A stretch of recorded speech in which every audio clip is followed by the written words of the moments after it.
जय शनिदेव। प्रिय दर्शकों, मैं राजेश जोशी आपका ज्योतिष जागृति केवल सत्य कार्यक्रम में आज फिर से स्वागत करता हूं। अपनी गोचर की श्रृंखला को आगे बढ़ाता हुआ आज हम बात करते हैं कुंभ लगन यानी एक्वेरियस लगन की कुंडली में बृहस्पति देवता का गोचर जो 17 मई 2012 को मूव किया है, जो कि 30 मई 2013 तक विराजमान रहेगा वृष राशि में। तो कुंभ लगन की कुंडली में बृहस्पति देवता का गोचर चौथे भाव में मूव किया है। कुंभ लगन की कुंडली में शनि देव ने बृहस्पति देवता को कौन कौन से डिपार्टमेंट दिए? बृहस्पति देवता को दूसरे घर का मालिक बनाया, यानी धन, कुटुंब और वाणी का मालिक बनाया, और बृहस्पति देवता को 11वें घर का मालिक बनाया, यानी लाभ का मालिक बनाया, बड़े भाई बहन का मालिक बनाया, छोटी मोटी हेल्थ प्रॉब्लम्स का मालिक बनाया। तो बृहस्पति देवता अपने दोनों कारक भावों के मालिक होने की वजह से इस कुंभ लगन की कुंडली में यानी एक्वेरियस लगन की कुंडली में अति योग कारक ग्रह बने। लेकिन प्रिय दर्शकों, योग कारक सिर्फ उनके लिए योग कारक होंगे जिनकी लगन कुंडली में इसकी प्लेसमेंट भी अच्छी होगी।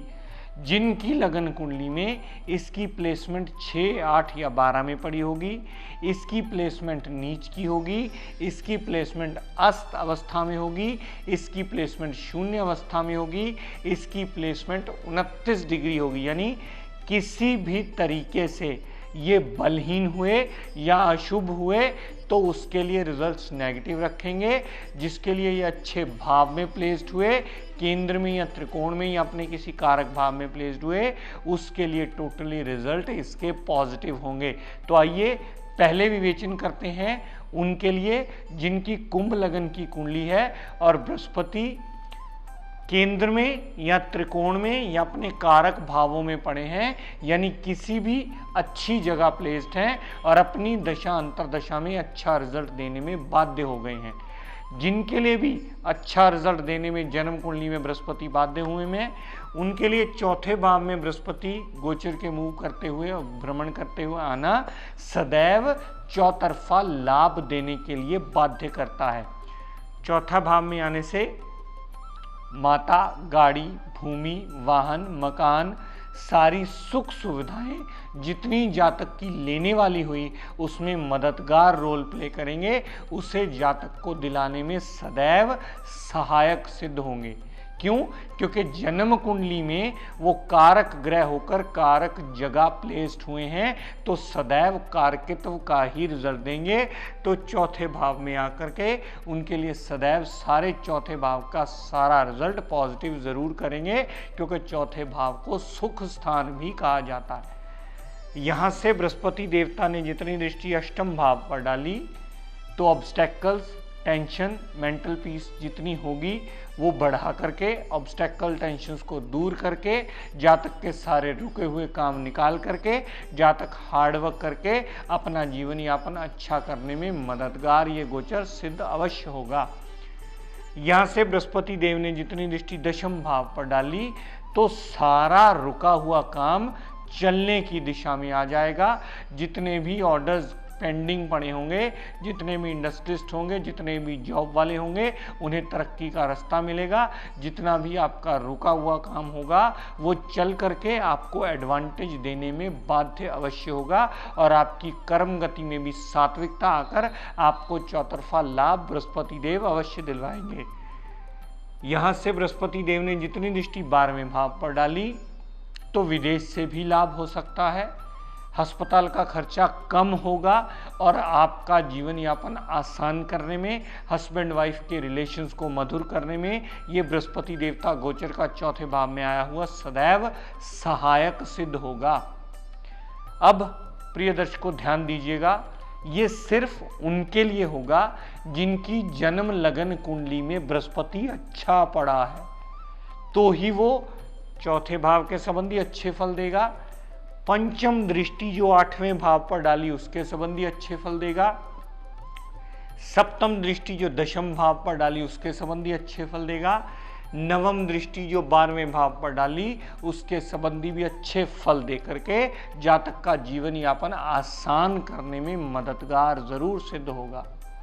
अब इससे उल्टी बात करते हैं प्रिय दर्शकों, इससे दूसरी यानी इसकी दूसरी कंडीशन की बात करते हैं, इससे विपरीत परिस्थिति की बात करते हैं। जिनकी भी जन्म कुंडली में बृहस्पति देवता नीच अवस्था में पड़ा होगा, 6, 8, 12 में पड़ा होगा, अस्त अवस्था में पड़ा होगा, 29 डिग्री पड़ा होगा, यानी कहने का तात्पर्य किसी भी तरीके से अशुभ भाव में पड़ा होगा या बलहीन होकर पड़ा होगा, उसके लिए चौथे भाव में आने से उसके सारे रिजल्ट्स नेगेटिव ही होंगे, वो कोई रिजल्ट पॉजिटिव नहीं देगा। जिनकी जन्म कुंडली में बृहस्पति नेगेटिव पड़ा होगा तो चौथे भाव में आने से माता, गाड़ी, भूमि, वाहन, मकान सारी सुख सुविधाओं से दूर करके जातक की मुश्किलों को कई गुना बढ़ोतरी करता ही मिलेगा और जातक का माता से मनमुटाव भी बना ही रहता है।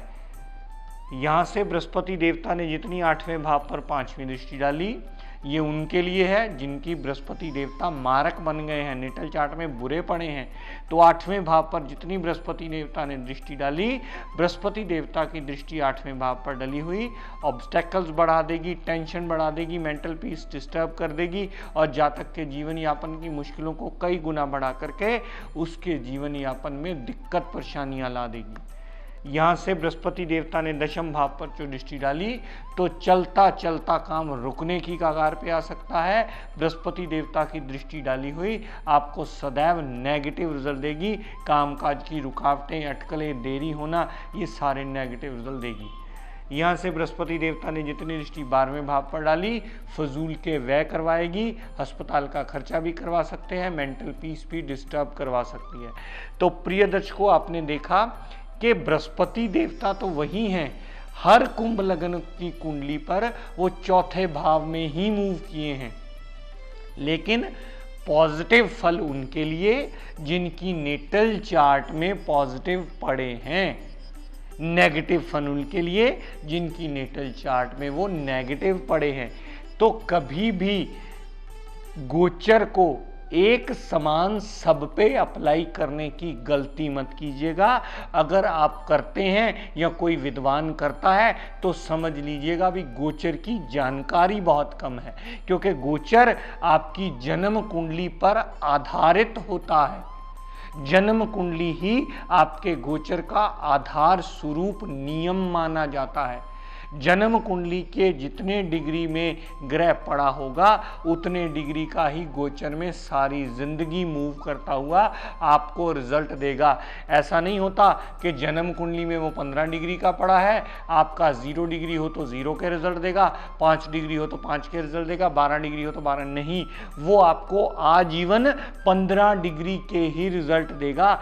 जन्म कुंडली में जितने डिग्री फिक्स हो गया गोचर में सारी जिंदगी के लिए उतना फिक्स हो जाता है।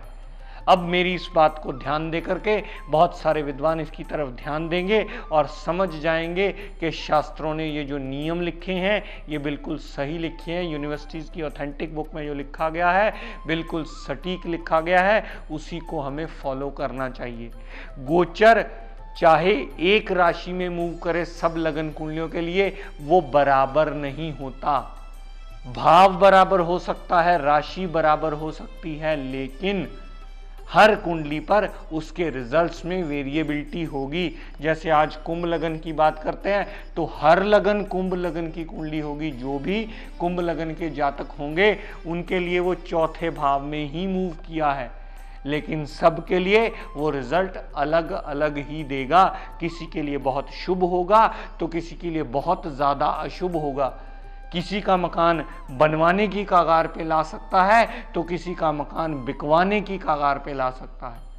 किसी का माता के साथ मनमुटाव जो पुराना चल रहा होगा वो सुलझेगा और किसी का मनमुटाव खड़ा हो सकता है, छोटी बात पर नोक झोंक हो सकती है। तो ये आपको निर्णय करना होगा कि आपकी जन्म कुंडली में वो ग्रह कैसा है। अगर आप पहली दूसरी बार में ना समझ पाएं तो किसी विद्वान की मदद लें और उससे पूछें कि गोचर का ये मूवमेंट आया हुआ आपकी कुंडली में कैसा रिजल्ट देने वाला है और वो आपका जीवन यापन आसानी में लाने वाला है या और मुश्किलें बढ़ाने वाला है। इसे इस तरीके से डिफाइन कर देना कि ये चौथे भाव में आ गया तो 8वें 10वें और 12वें के रिगार्डिंग सारे पॉजिटिव रिजल्ट देगा, तो ऐसा नहीं होता प्रिय दर्शकों। गोचर को समझना सही ढंग से आना चाहिए, गोचर को डिफाइन करना सही ढंग से आना चाहिए। गोचर का निर्धारण आपको आपकी जन्म कुंडली से करना है।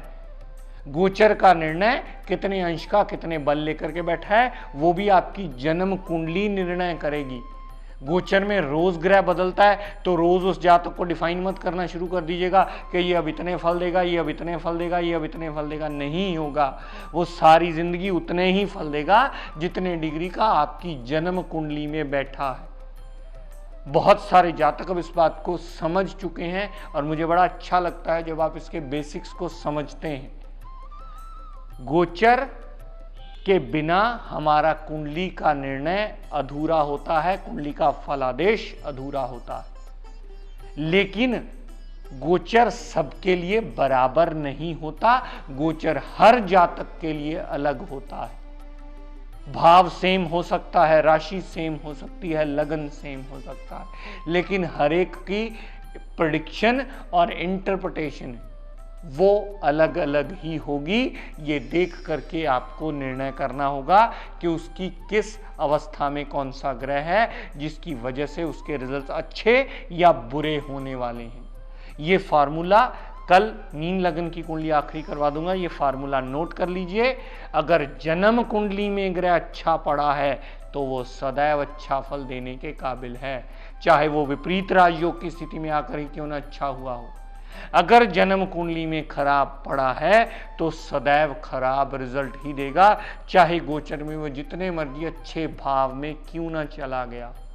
और ये मूल नियम हर गोचर के ग्रह की मूवमेंट पे अप्लाई कीजिए तो आपको सटीक कैलकुलेशन करनी आ जाएगी।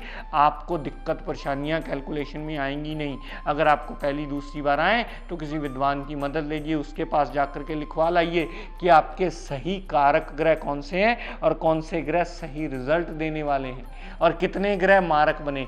ये कुंडली टू कुंडली वेरी करेंगे, फिक्स नहीं होंगे। तो प्रिय दर्शकों, आज का tip of the day note कर लीजिए। हमारे समाज में जब हमसे इतने लोग मिलने आते हैं तो बहुत से लोग जनरल शुभता के लिए बात करते हैं कि हमें कोई ऐसा टिप दिया जाए जो हर एक के लिए यूनिवर्सल हो और हमारी शुभता बढ़ाने में सदैव सहायक सिद्ध हो सके।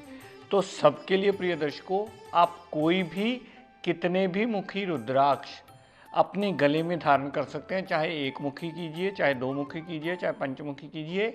एक रुद्राक्ष का पीस भी धारण अपने गले में कर सकते हैं। पूरी 108 मनके की रुद्राक्ष की माला भी गले में धारण कर सकते हैं और ये कोई भी जातक कर सकता है। इसका राशि से कोई लेना देना नहीं है, इसका कुंडली से कोई लेना देना नहीं है।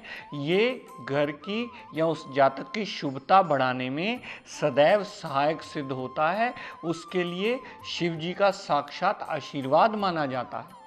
तो रुद्राक्ष पहना हुआ आपकी सारी नेगेटिव एनर्जी दूर करके आपकी एनर्जी को पॉजिटिव करने में सदैव सहायक रोल प्ले करता है। रुद्राक्ष की मान्यता इतनी ज़्यादा है प्रिय दर्शकों कि जितनी भी नेगेटिव एनर्जी हो आपके आसपास, अगर आपने रुद्राक्ष पहना होगा तो वो नेगेटिव एनर्जी कभी आपको दिक्कत परेशानी दे ही नहीं सकती। आपका एनर्जी लेवल सदा पॉजिटिव करने में सबसे बड़ा सहायक रोल प्ले करती है।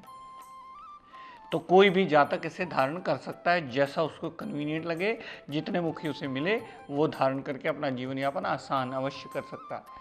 तो प्रिय दर्शकों, आज अपनी वाणी को यहीं विराम देता हुआ हम सब के लिए मंगल कामना करता हुआ शनिदेव से ये प्रार्थना करता हूँ कि हे शनिदेव, हम सब पर अपनी कृपा दृष्टि दया दृष्टि सदैव बनाए रखें। जय शनिदेव।